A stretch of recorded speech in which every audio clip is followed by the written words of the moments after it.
तस् भगवतो अरहतो सम्मा सम्बुद्धस्स नमो तस् भगवतो अरहतो सम्मा सम्बुद्धस्स नमो तस् भगवतो अरहतो सम्मा सम्बुद्धस्स। आज हम आपके समक्ष तथागत के धम्म के बारे में और तथागत के धम्म के उद्देश्य के बारे में चर्चा करेंगे। और विषय विस्तृत है, लेकिन इसको हम संक्षेप में आपके समक्ष प्रस्तुत करेंगे। तो कृपया आपसे नम्र निवेदन है कि आप ध्यानपूर्वक मन लगाकर सुनने का प्रयत्न करेंगे और तथागत के वाणी का लाभ लेकर अपने जीवन में कल्याण करेंगे। स्वयं का ही कल्याण करेंगे, परिवार का कल्याण करेंगे और जिस गांव, शहर और देश में आप रहते हैं, जिस विश्व में आप रहते हैं, उसके कल्याण के लिए अपनी भूमिका अदा करेंगे। इसी कामना के साथ में हम शुरुआत करते हैं कि तथागत ने जब अपने भिक्षुओं को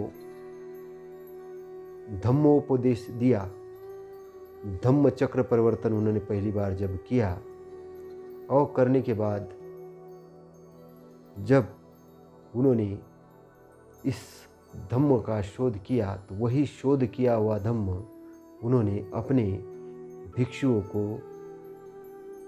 सही तरीके से व्याख्यात करके उनको बताया। और बताने के बाद उन्होंने भिक्षुओं से कहा, चरत भिक्खवे चारिक बहुजन हिताय बहुजन सुखाय लोकानुकंपाय अत्थाय हिताय सुखाय देव मनुष्यान देशेत्थ भिक्खवे धम्म आदि कल्याण मज्जे कल्याण परियोसान कल्याण साथ सव्यंजन केवल परिपूर्ण ब्रह्मचर्य प्रकाशित चरत भिक्खवे चारिक। तो वो तथागत अपने भिक्षुओं से कह रहे हैं कि भिक्षुओं, चारिका करो, चरत भिक्खे चारिक। किस लिए? बहुजन के हित के लिए, बहुजन के सुख के लिए, लोकानुकंपाय यानी दुनिया के ऊपर कंपा यानी अच्छी भावना, दया, करुणा यानी अच्छी भावना, उसका संरक्षण के लिए, उसकी उन्नति के लिए अच्छाई की कामना करते हुए, लोकानुकंपा अच्छाई की भावना लेते हुए, अच्छाई की कामना करते हुए, अत्थाय हिताय सुखाय देव मनुष्यान। अत्थाय यानी अस्तित्व के अंदर में जो भी प्राणी मात्र है, अस्तित्व के अंदर में उनके हित के लिए, सुख के लिए देव मनुष्यान, देव और मनुष्य, राजा और मनुष्य की अत्थाय यानी इसमें स्वयं का भी सुख आ गया, लोगों का भी सुख आ गया, दुनिया के लोगों का सुख है, सबका सुख, हित और कल्याण के लिए देशे त्व भिक्कवे धम्म आदि कल्याण मज्जे कल्याण परियोसान कल्याण। यानी देशना दो भिक्षुवे देशना दो उस धम्म की जो शुरुआत में भी कल्याणकारक है, मध्य में भी कल्याणकारक है, अंत में भी कल्याणकारक है। साथ सव्यंजन केवल परिपूर्ण ब्रह्मचर्य प्रकाशित। साथ यानी अर्थ सहित, सव्यंजन यानी संकेत सहित, सही प्रकार के संकेत सहित, भावना सहित, केवल परिपूर्ण ब्रह्मचर्य प्रकाशेन। ब्रह्मचर्य यानी मैत्री के चर्या के लिए, परिपूर्ण रूप से मैत्री चर्या के लिए प्रकाशित करो उसको। मैत्री भाव निर्माण करने के लिए, विश्व के अंदर में विश्व बंधुत्व निर्माण करने के लिए, विश्व के अंदर में विश्व बंधुत्व निर्माण करने के लिए परिपूर्ण रूप से कहा गया धम्म है। इस ऑब्जेक्ट के अंदर में धम्म की पूरी परिभाषा है। तो भिक्षुओं को कहते हैं, भिक्षु यानी कौन से भिक्षु? जो ट्रेंड भिक्षु थे, उन्होंने जिनको प्रशिक्षित किया था, उनको तथागत उपदेश दे रहे, आदेश दे रहे कि चरत भिक्कवे, यानी भिक्षुओं बहुजनों के हित के लिए और सुख के लिए, दुनिया पर अनुकंपा करने के लिए ये भावना रखकर देव मनुष्य के साथ स्वयं के कल्याण के लिए, हित के लिए भिक्षाटन करते हुए चारिका करो, विचरण करो। भिक्षाटन करके विचरण क्यों करने के लिए कहते थे उस समय? कि अगर भोजन बनाएंगे तो समय चला जाएगा, आटा दाल लेके चलना पड़ेगा, अग्नि और पूरे बर्तन। तो उन्होंने सीधा रास्ता अपनाया कि 4-5 घर में जाओ, भिक्षाटन करो और भोजन ग्रहण करो और प्रचार प्रसार करो, क्योंकि समय की बचत होनी चाहिए, समय की बचत होनी चाहिए और परिपूर्ण रूप से उस काम के लिए लग जाओ, क्योंकि वो बहुत महत्वपूर्ण मानते थे। क्योंकि उस समय केवल प्रचार प्रसार करने का एक ही साधन था, वो था वोकल मीडिया, बोलने के द्वारा सभाएं लेना, एक जाना, बोलना, लिखान की प्रवृत्ति तो थी नहीं। तो इसलिए वो काम बहुत बढ़ गया था और इतना बढ़ गया था कि पब्लिक के पास वो धम्म जाना चाहिए। इसलिए उन्होंने अपने भिक्षुओं से कहा कि चारिका करते करते प्रचार प्रसार करो, धम्म को प्रचार प्रसार करो। तो ये जो धम्म है, जो देशना करना है धम्म की, वो कैसा है? आदि न कल्याणकारक है। आदि में, शुरुआत में कल्याणकारक है। जैसे ही किसी ने धम्म सुना तो उसका कल्याण होना शुरू हो जाता है, और जब उसका कल्याण शुरू होता है तो उसके बाद में भी उसका कल्याण होता है। और जब पूर्ण रूप से बहुत अच्छा जीवन वो जीता है, पूर्ण रूप से जब अच्छा जीवन जीता है, तो जब शरीर छोड़ता है तो उसके बाद भी उसकी गति सदगति होती है। तो जब शरीर की समाप्ति होती है उसके बाद भी उसकी सदगति होती है। तो ये जो धम्म है, अर्थ सहित समझा दिया गया है, अर्थ सहित समझा दिया गया, संकेत के रूप में समझा दिया गया, व्यंजन सहित समझा दिया गया, परिपूर्ण रूप से ब्रह्मचर्य यानी मैत्री परिपूर्ण रूप से मैत्री भाव लेकर इसको प्रकाशित करो, इसको पब्लिश करो, इसको प्रचारित करो, इसको प्रसारित करो। इसका मतलब है कि तथागत के नज़र में, तथागत के इसमें धम्म का कितना बड़ा महत्व है। बगैर धम्म के दुनिया में केवल और केवल अंधेरा है। बगैर धम्म के दुनिया के अंदर केवल अंधेरा है। व्यक्ति अंधे जैसा भटक सकता है क्योंकि उसको मार्ग ही नहीं दिखेगा, और उसका कंट्रोल कोई और लेके चलेगा। उसकी उम्र कब ढल जाएगी और कब वो मृत्यु की तरफ जाएगा, उसको खुद को पता नहीं चलेगा। तो तथागत को मालूम था कि उनको जो संपत्ति मिली है, उनको जो ज्ञान हुआ, उनको जो बोधि प्राप्त हुआ है, जो ज्ञान प्राप्त हुआ है, ये ज्ञान इसके पहले किसी को प्राप्त नहीं हुआ। अगर किसी को प्राप्त होता तो वो उसका व्याख्यान करते, लेकिन विश्व के अंदर में सर्वप्रथम तथागत को वो ज्ञान प्राप्त हुआ, और इसलिए तथागत सम्यक संबुद्ध कहलाए। वो विश्व के अंदर के प्रथम सम्यक संबुद्ध है। शुरुआत मानव मात्र के कल्याण के लिए। उन्होंने सारा विश्व के कल्याण के लिए, संपूर्ण विश्व के लिए सारा ज्ञान, जो महत्वपूर्ण ज्ञान है वो दिया है, और वो ज्ञान धम्म के रूप में है। तो तथागत के जो व्याख्यान है, तथागत के जो व्याख्यान है, उन्होंने जो उपदेश दी है, उसके अंदर में धम्म छुपा हुआ है। तथागत ने ऑब्जेक्ट ध्यान में रखते हुए बात की है। ऑब्जेक्ट क्या है?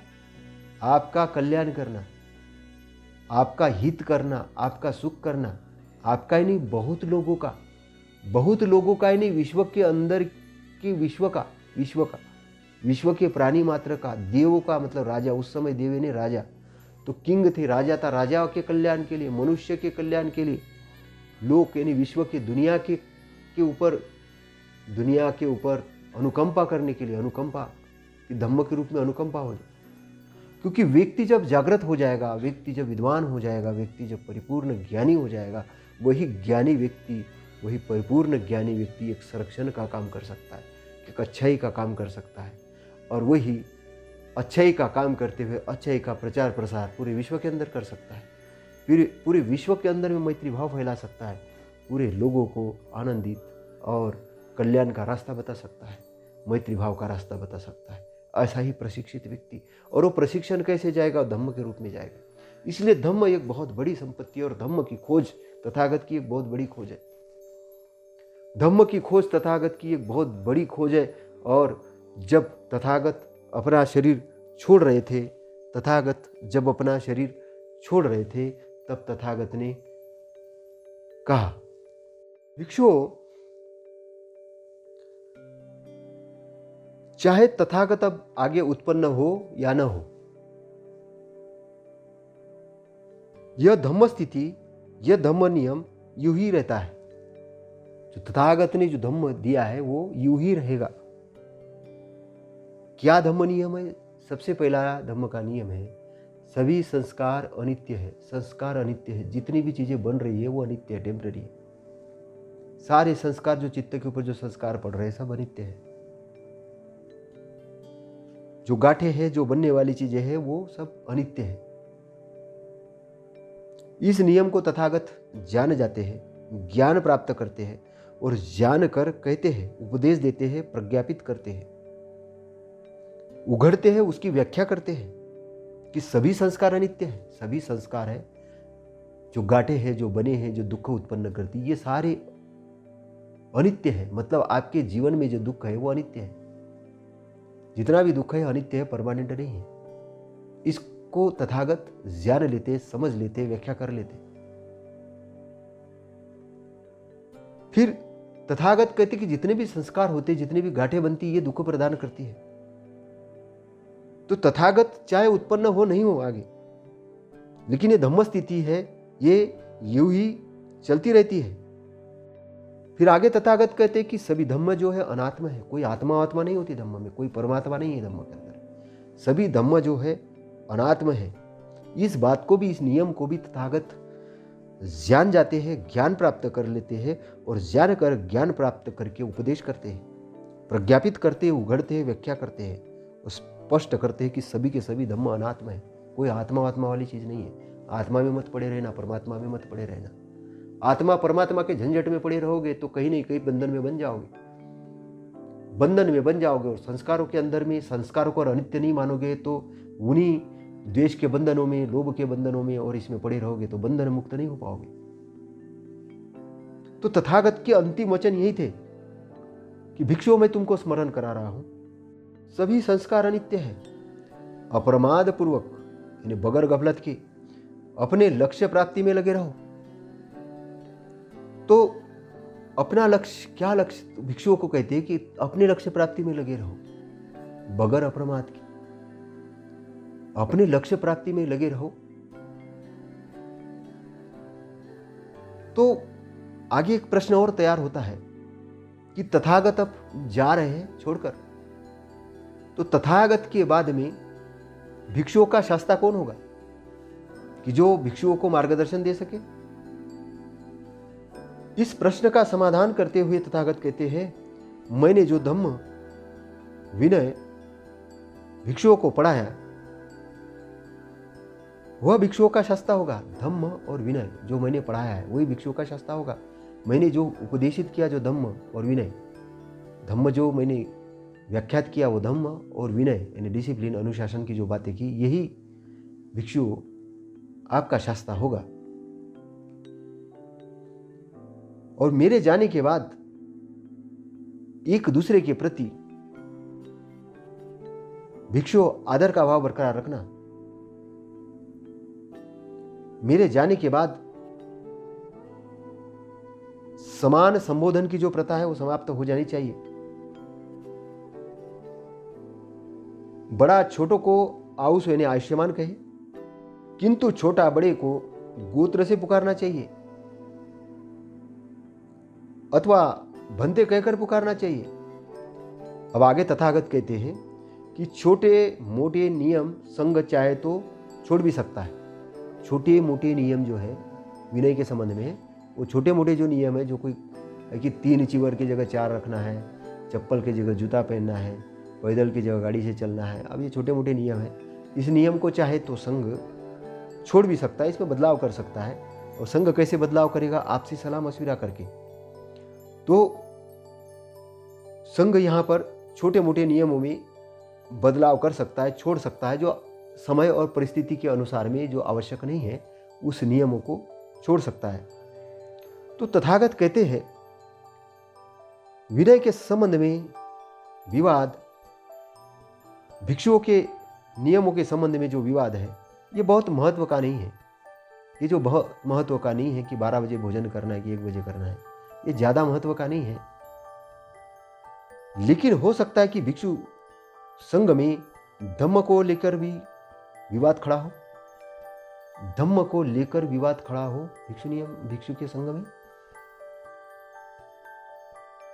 और ये सचमुच चिंता की बात होगी, ये बहुत ही चिंता की बात होगी अगर धम्म को लेके विवाद खड़ा होता है। तो मैंने कहा था कि धम्म के संबंध में जो विवाद खड़ा होता है ये बड़ी चिंता की बात होगी, क्योंकि तथागत सम्यक संबुद्ध थे, प्रतित्य समुद्ध बात को बहुत अच्छे से जानते थे।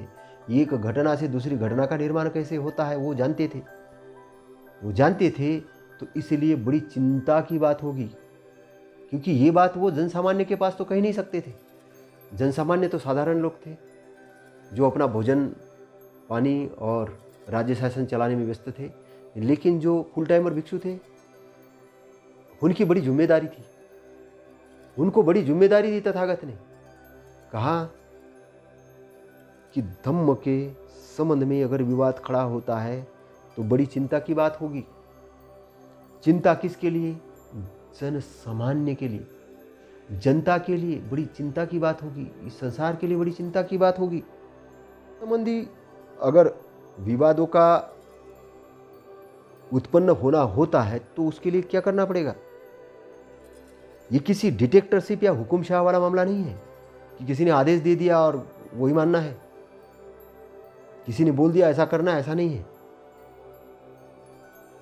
ऐसा विषय नहीं है। तो किसी भी विवाद के बारे में स्वयं संघ को ही निर्णय करना होगा।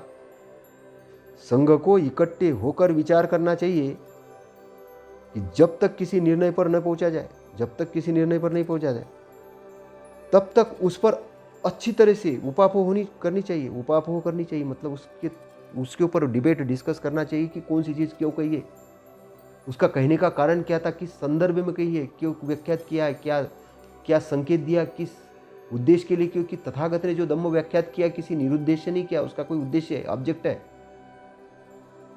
और जब उस ऑब्जेक्ट पर सही तरीके से पहुंचा जाए तब उसके बाद निर्णय करना चाहिए, क्योंकि ऑब्जेक्ट तथागत ने ऑब्जेक्ट बता दिया था। कब? जब भिक्षुओं को प्रचार प्रसार के लिए भेजा था तब ऑब्जेक्ट बता दिया था कि मेरे धम्म का ऑब्जेक्ट क्या है।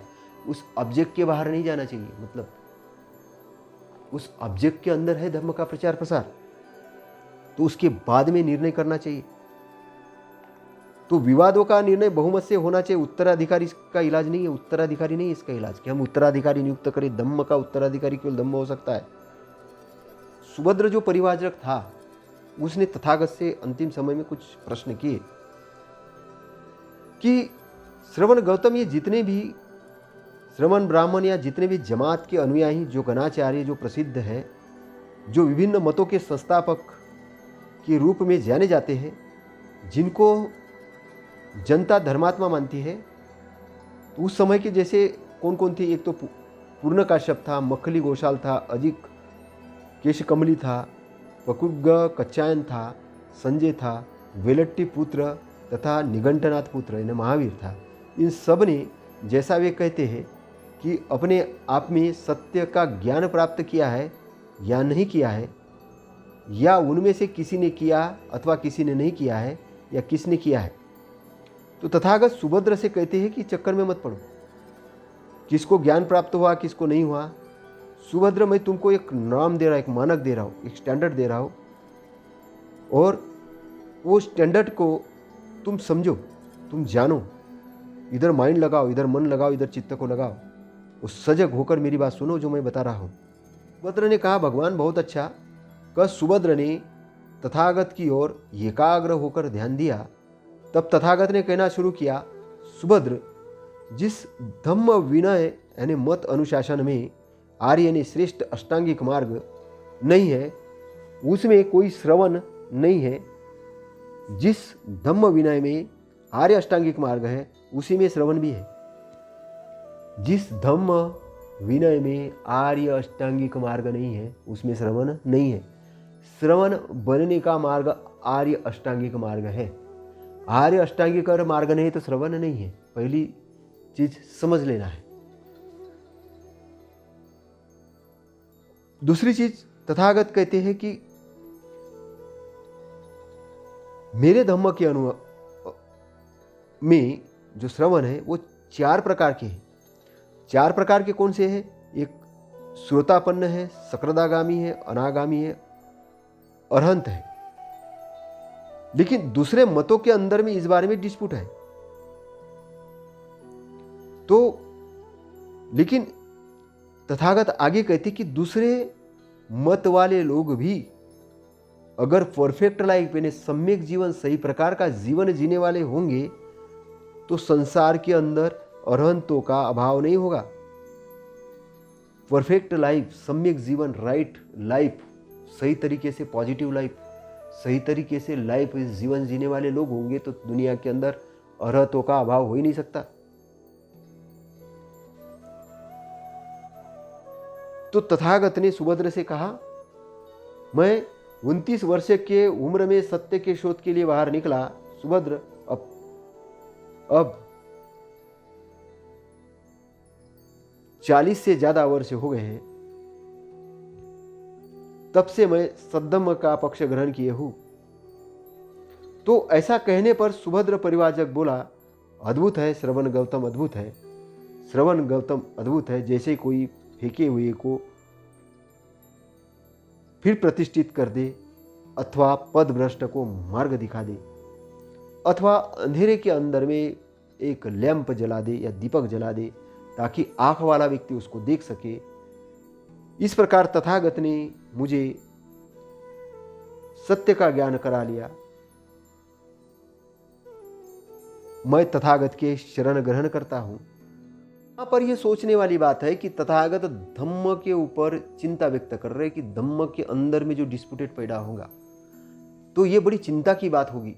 आज हम तथागत जाने के बाद में, तथागत ने शरीर छोड़ने के बाद में, 2500 साल के बाद में इस चीज को देख रहे हैं कि तथागत के धम्म के अंदर डिस्प्यूट हुआ। तथागत के धम्म के अंदर डिस्प्यूट हुआ, और डिस्प्यूट ये हुआ कि नियमों को लेके तो हुआ, विनय को लेके हुआ, लेकिन धम्म को लेके भी हुआ। तो धम्म को लेके जैसा जैसा डिस्प्यूट हुआ तो उसकी अलग अलग शाखाएं बनी, उसकी अलग अलग शाखाएं बनी। महायान बना, हीनयान बना, फिर वज्रयान बना। इस प्रकार अलग अलग शाखाएं बनती गई और सब ने अपने अपने अनुसार तथागत के बारे में व्याख्यान दिया। किसी ने तथागत ने जो नहीं बताया था वो बताने लग गए, और महायान हीनयान तक तो बात ठीक थी, लेकिन वज्रयान ने तो बहुत ही कमाल किया, वो मंत्र तक चला गया और उसने धम्म के अंदर में बहुत सारी चीज़ों पर ऐसी बात कहना शुरू किया कि जो धम्म के अंदर लागू ही नहीं होती। तो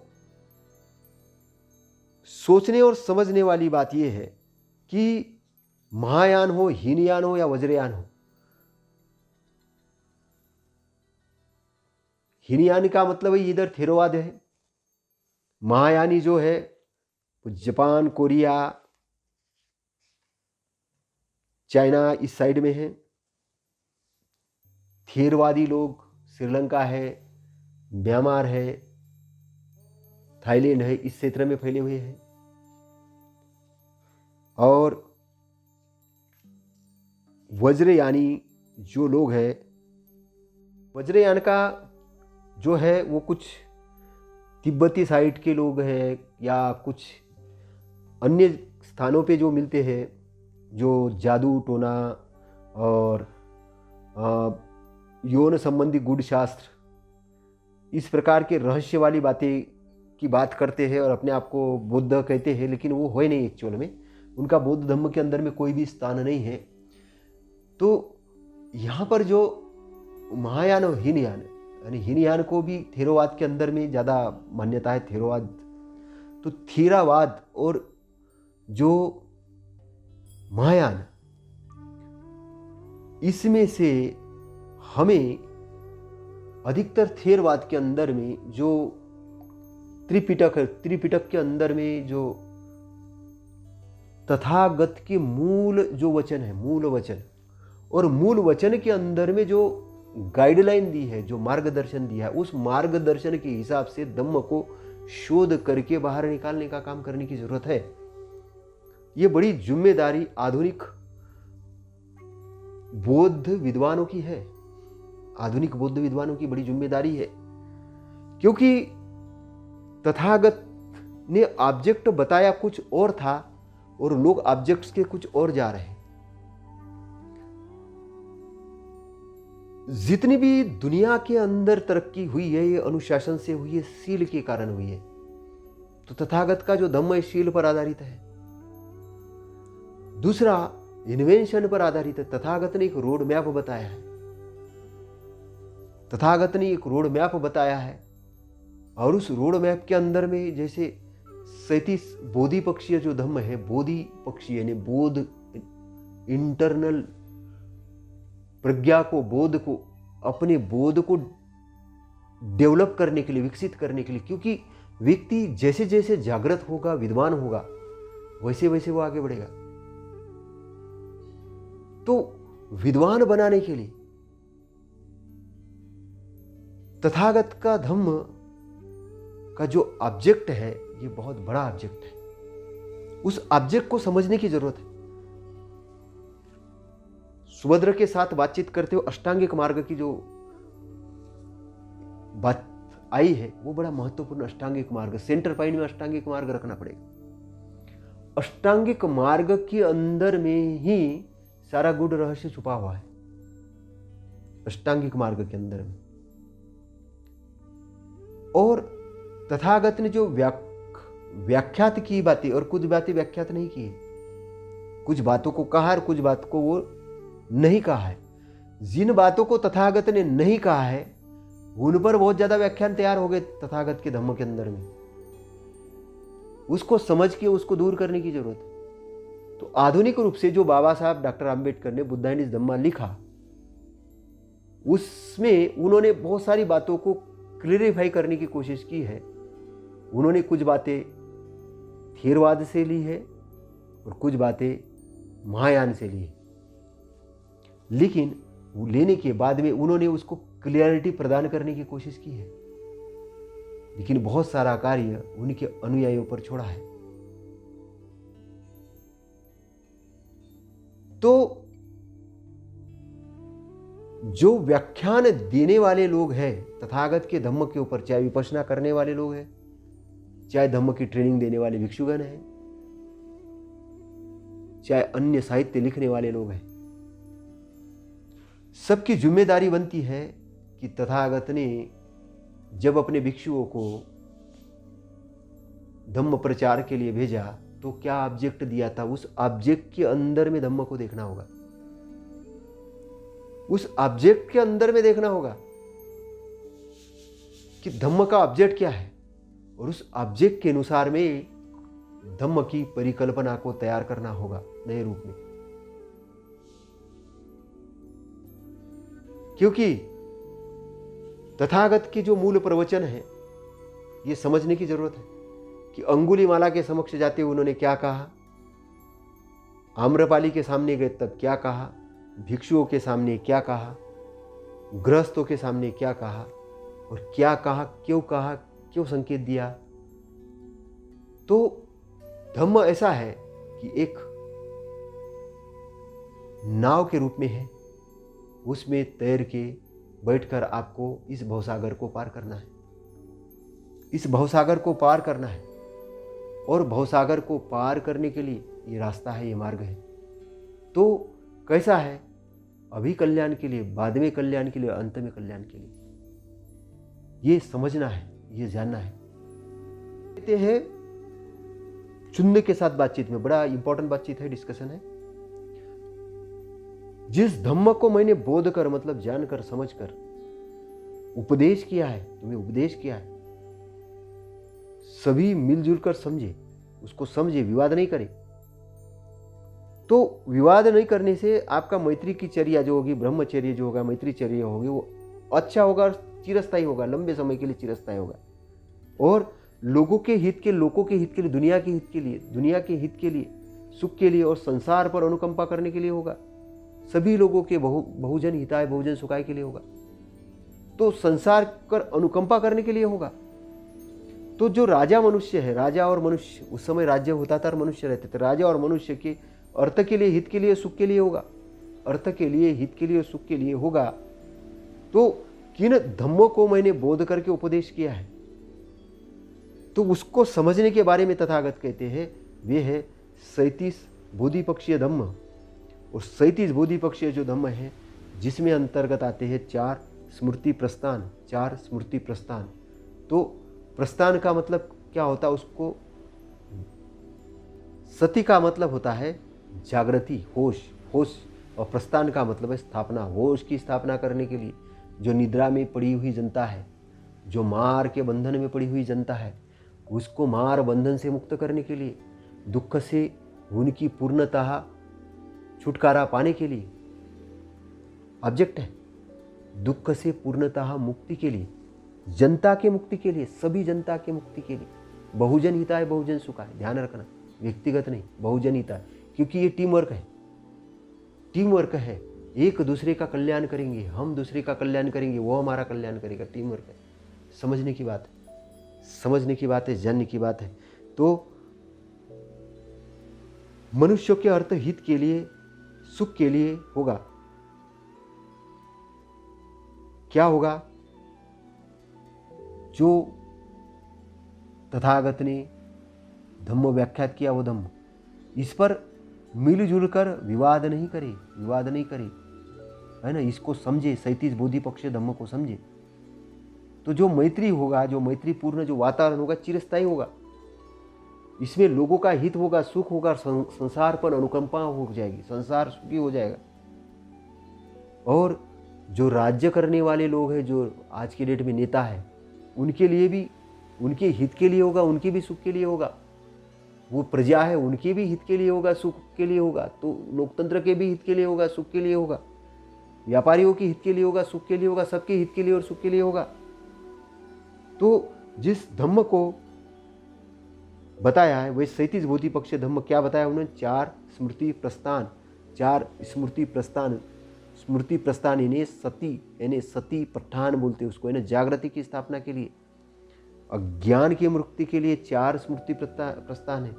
फिर 4 सम्यक प्रदान, 4 रुद्धिपाद, 5 इंद्रिय, 5 बल, 7 बोधंग्य, और आर्य अष्टांगिक मार्ग। तो ये 37 बोधि पक्षीय धम्म है, इनको बोध कर उपदेश किया है। तो सभी लोग मिलजुल कर इसको समझे, इस बारे में विवाद नहीं करें, मिलजुल कर इसको समझना चाहिए, जानना चाहिए।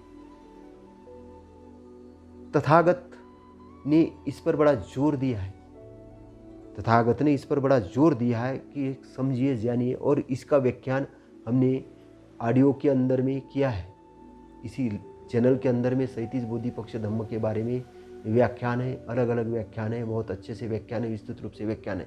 इसको समझने की ज़रूरत है, समझना होगा। कोई बैक साइड में चला जाता, बहुत पीछे साइड में चला जाता है कि पुराने जन्म में तथागत ये थे, वो थे। अब तथागत ने नहीं कहा, वो उनके भिक्षुओं ने लिखा। फिर कुछ ऐसा लिखते हैं कि उन्होंने तो अपने अरहंत निब्बान बोधि को, कोई तो ऐसे भी लिख देते, निब्बान बोधि को प्राप्त हो रहे थे, लेकिन वो बोधि प्राप्त अरहत नहीं हुए, और अरहत को ये करके वो बोधिसत्व बनने के लिए फिर आगे जाने लग गए। ये ऐसा बोलना, ऐसा लिखना, मतलब ऐसा लगता है कि वो मजाक बनाने जैसी बात है। कि आप ये बोले कि वो जो पेड़ था उसने बोल दिया कि अब फल मुझे नहीं लगने देना है, तो पेड़ के हाथ में फल नहीं लगने देना है, ऐसे कैसे हो सकता है? आपके कर्म का परिणाम आएगा, आपके कर्म का परिणाम आएगा। आप बोलेंगे मैंने कर्म का परिणाम को रोक दिया। कैसे रोक दिया? आपने अच्छा काम किया, आपने बोला कि मैंने वो आग लगाई और भाप निकल रही है, बस भाप को मैंने रोक दिया। तो कैसे रोक दिया?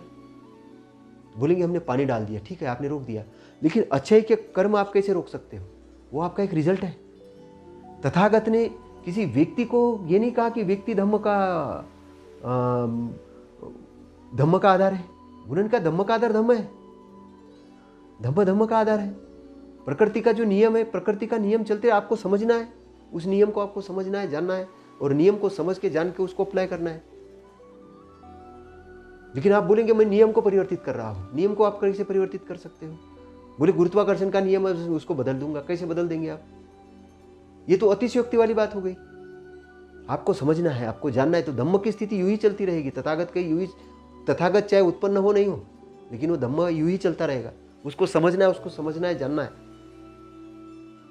तो थेरावादी वाला जो कॉन्सेप्ट है वो पर जन्म की तरफ ले जाता है, पुराने जन्म के अंदर ले जाता है। कुछ महायानी वाला है, पारमिता की तरफ घुसा देता है। तो कहीं किधर जा रहा, कहीं किधर जा रहा है। आपको उधर नहीं जाना, आपको महामंगल सूत्र पढ़ना है अच्छे से कि तथागत क्या कह रहे हैं।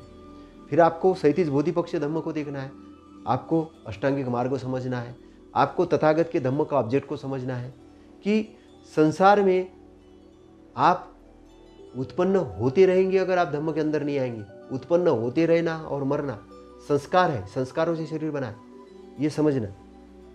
वो संस्कार विहीन अगर हो गए तो फिर इंद्रियातीत क्षेत्र में चले जाएंगे, निब्बान के एरिया में चले जाएंगे। अब आप बोलेंगे उसकी व्याख्या क्या है? तो तथागत ये कहते हैं, तथागत क्या कहते हैं कि तथागत को जो अतीत काल के विषय में जो स्मृति के अनुसार ज्ञान होता है, वो जितना चाहते उतना स्मरण करते, जितना जरूरत है उतना ही स्मरण करते, डिसिप्लिन है स्मरण करने। और अनागत काल के अनुसार जो ज्ञान होता है वो बोधि के अनुसार होता है। बोधि ज्ञान से उत्पन्न होता है, बोधि के अनुसार ज्ञान उत्पन्न होता है। तो बोधि के अनुसार जब ज्ञान उत्पन्न हुआ तब उनको पता चल गया कि ये मेरा अंतिम जन्म है, अब मेरा आवागमन नहीं है, अंतिम जन्म है। किसका जन्म है? शरीर का, उनका आवागमन नहीं है।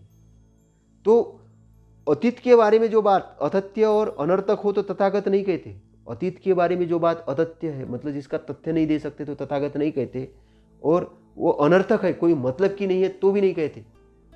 वो मनोरंजन करने के लिए बात तथागत नहीं कहते, क्योंकि उनको मालूम है कि ये बहुत समय लिमिटेड है और इस जीवन के अंदर में बहुत सारे काम करने हैं। तो मेन ऑब्जेक्ट को पहचानना है और उसको ये करना है कि आपके जीवन में दुख है, दुख को खत्म करके आपको आगे बढ़ना है, आपको आगे बढ़ना है। तो इसलिए अष्टांगिक मार्ग है, इसलिए अष्टांगिक मार्ग दिए उन्होंने। एक रोड मैप दिया है, रोड मैप दिया, उस मैप से चलो, रोड मैप के अनुसार चलो, उस मैप की व्याख्या करो।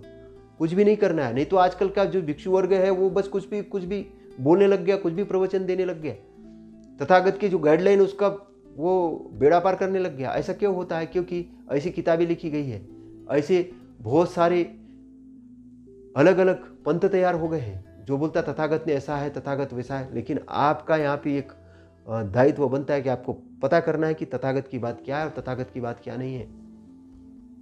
तथागत की बात क्या है, तथागत ने क्या बात नहीं कही, ये बड़ी जिम्मेदारी का काम है और उन भिक्षुओं का बड़ा जिम्मेदारी का काम है जो फुल टाइमर है, जो बाबा साहब को मानने वाले, जो धम्म को मानने वाले, जो तथागत को मानने वाले और जो रिसर्च में है।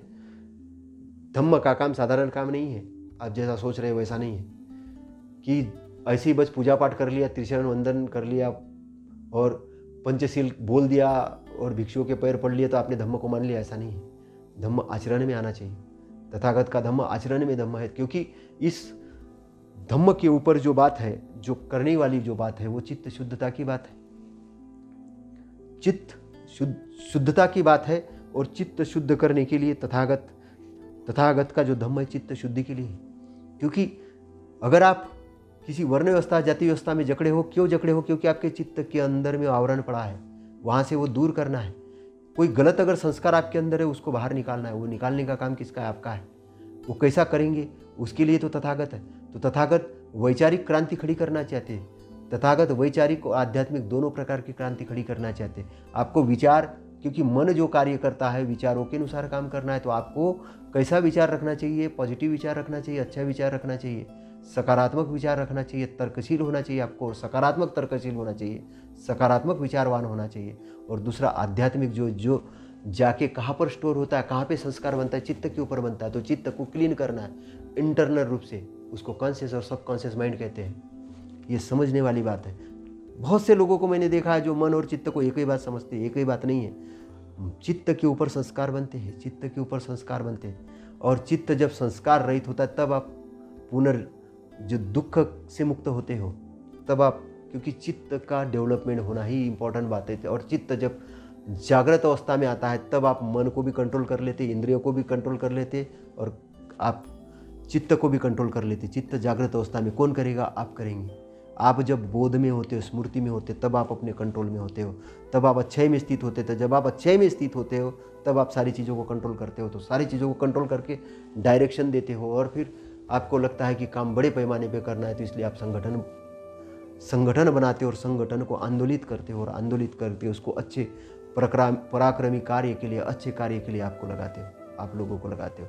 इसलिए शिक्षित बनो, संगठित हो और आंदोलित हो। तथा बाबा साहब ने कहा है संघर्ष करो नहीं बोला है। संघर्ष करना यानी इंग्लिश में, हिंदी में रूपांतरण ही गलत हो गए और इतना रूपांतरण गलत हो गया कि लोग सोच रहे हैं कि हमको संघर्ष करना है, हम दुख में पीड़ित हैं, हम संघर्ष करना है, और लोगों का जो फोकस है अच्छाई पर नहीं है।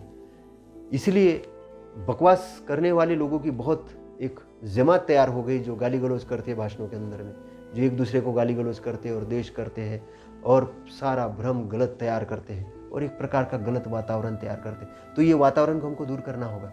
हमको स्वयं का संरक्षण करना ही होगा। स्वयं का संरक्षण कैसा करेंगे? संगठन बना के, एक अच्छे आचार विचार से। और हमारे पास आज के डेट में एक अच्छा संविधान है, आज अच्छा लोकतंत्र है। इन सब लोकतंत्र को, संविधान को संरक्षित करने के लिए, उसको मजबूत करने के लिए बहुत धम्म की बहुत ज़रूरत है। क्योंकि धम्म पूरे विश्व के ऊपर अनुकंपा करने के लिए बहुजन हिताय, बहुजन का मतलब बहुत सारे लोगों पर, बहुत सारे विश्व के लोगों पर, बहुत सारे जो इस धम्म को जानेंगे, बहुत सारे लोगों के हित के लिए, कल्याण के लिए, हित के लिए, कल्याण के लिए, अथाय हिताय सुखाय। देव मनुष्यान देवनी, राजनेता भी जो है, जो व्यापारी है, जो इनके भी कल्याण के लिए, मनुष्य के यानी सारे मनुष्य के कल्याण के लिए। क्योंकि व्यापारी अगर सही तरीके से व्यापार करेगा तो कल्याण होगा जनता का, और जनता सही तरीके से काम करेगी तो बहुत बढ़िया हो जाएगा। तो सबके कल्याण के लिए राजनेता अगर सही तरीके से पॉलिसी बनाता, सही तरीके से बजट बनाएगा और अगर जनता के लिए काम करेगा, अच्छे वैज्ञानिक दृष्टिकोण के निर्माण करने वाले विश्वविद्यालय बनाएगा, स्कूल बनाएगा, डेवलपमेंट करेगा, तो एक क्रांति खड़ी होगी। आज की जो दृष्टिकोण है, आज का जो दृष्टिकोण निर्माण हो रहा, वो दृष्टिकोण खत्म होगा कि हमको स्कूल को ऐसे ही रखना है। ऐसा नहीं, ऐसे ही रखेंगे, अनपढ़ रखेंगे तो हमारे गुलाम बनेंगे, लेकिन वो केवल एक जानवर जैसा जीवन जिएंगे। लेकिन अगर विद्वान बनेंगे तो एक मनुष्य बनेंगे, विद्वान मनुष्य बनेंगे और फिर विश्व के लिए, अच्छाई के लिए काम करेंगे। तो इसलिए हमें चित्त को, एक मन को ट्रेन करना है अच्छे विचारों से। इसलिए सारे धारावाहिक, सारे टेलीविज़न, सारे अखबार ये संकल्प ले कि हम अच्छाई के विचार प्रसारित करेंगे और सारे धर्माचार्य एक संकल्प करें कि अच्छाई के विचार, अच्छाई का बंधुभाव का निर्माण करेंगे, क्योंकि आपका भी एक विश्वास है, आपका भी एक ये है कि आपको दुनिया के अंदर शांति स्थापित करनी है, आपको भी शांत रहना है, आपको भी अच्छा कुछ रहना है, करना है, तो आपको उस लाइन पर जाना होगा, उसको समझना होगा।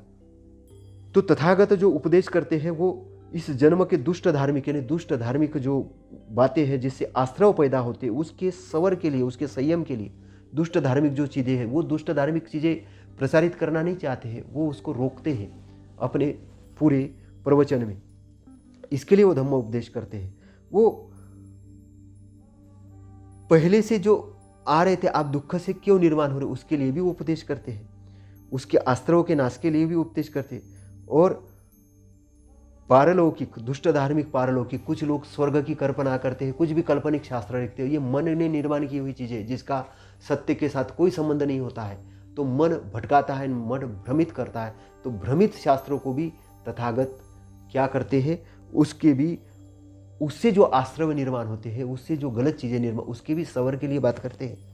तो और उसके नाश के लिए, उसको समाप्ति के लिए, क्योंकि गलत धारणा में अगर आप पढ़ेंगे, गलत विश्वास में अगर आप पढ़ेंगे, तो आपका ये बहुमूल्य समय, बहुमूल्य जीवन व्यर्थ चला जाएगा, आप बंधनों से मुक्त नहीं हो पाएंगे। तो धम्म का जो उद्देश्य है आपके कल्याण के लिए, आपके कल्याण के साथ आपके परिवार के कल्याण के लिए, आपके मित्रों के कल्याण के लिए, और आपके मित्र के साथ आपके सगे संबंधी, साथी, देश, विश्व के प्राणी मात्र सारे कल्याण के लिए, सुख के लिए, मंगल मैत्री के लिए। तो ये समझने की बात है। जब बोधि लाभ प्राप्त हुआ और उन्होंने शरीर छोड़ा, इन दो समयों के बीच में जो भी उन्होंने कहा है वो अन्यता नहीं है ना, अन्यता नहीं है, उसका कोई ऑब्जेक्ट है, उसका कोई ऑब्जेक्ट है। सारे बातों को उन्होंने ज़्यादा डिटेलाइज किया ही नहीं, उन्होंने वही बातें कही है कि जो जिसका कोई अर्थ हो, उसका धम्म के साथ कोई रिलेशनशिप हो, उसका मैत्री के साथ कुछ रिलेशन हो, उसकी शांतता प्रस्थापित करने के लिए हो, जो क्रोध को समाप्त करने के लिए, द्वेष को समाप्त करने के लिए है, जो अज्ञानता को समाप्त करने के लिए, जो शांति स्थापना के लिए है, जो ज्ञान प्राप्ति के लिए है, जो संबोधि प्राप्ति करने के लिए है, और जो निब्बान के एरिया के क्षेत्र के साक्षात्कार करने के लिए है। तो ऐसी जो बातें हैं वही तथागत ने कही है। तो तथागत क्या कहते हैं एक्चुअल में? तथागत कहते हैं कि कोई भी चीज़ का डायग्नोसिस करते हो कि भाई अगर आपको दुख समाप्त करना है तो दुख का आइडेंटिफाई करना पड़ेगा कि दुख क्या है।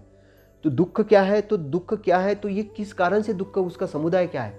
कोई अगर रूट लेस पे कोई अगर चीज़ निर्मित हो रही तो क्यों हो रही, उसका समुदाय क्या है वो समझना पड़ेगा, उसके समूह को जानना पड़ेगा। अच्छा ये समूह, इसके कारण ये चीज़ पैदा हो रही है, तो वो दुख है, दुख का समूह है। फिर दुख का निरोध है, निरोध कैसे होगा, और निरोध का ये मार्ग है।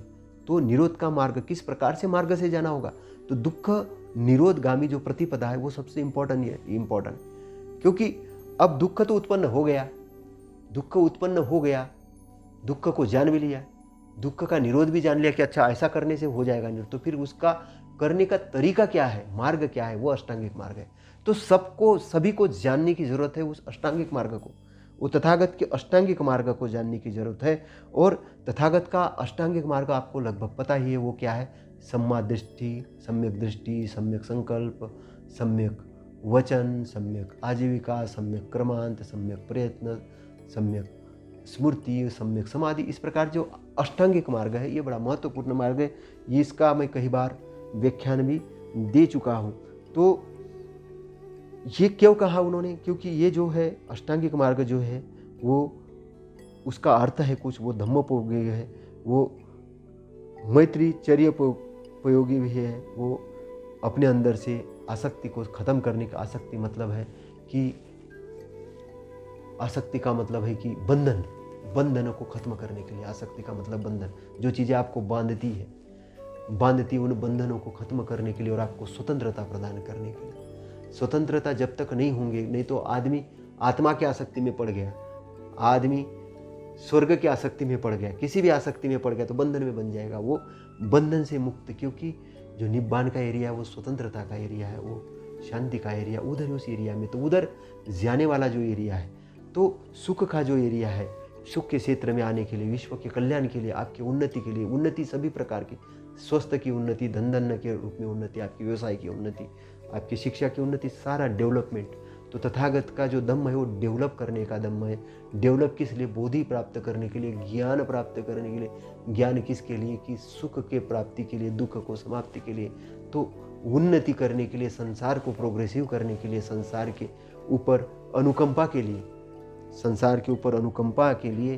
तो तथागत ने आदेश दिया था, चरत भिक्के चारिकम बहुजन हिताय बहुजन सुखाय लोकानुकंपाय अत्थाय हिताय सुखाय देव मनुष्यान देशत्त भिक्कवे धम्म आदि कल्याण मज्जे कल्याण परियो परियो सान कल्याण सात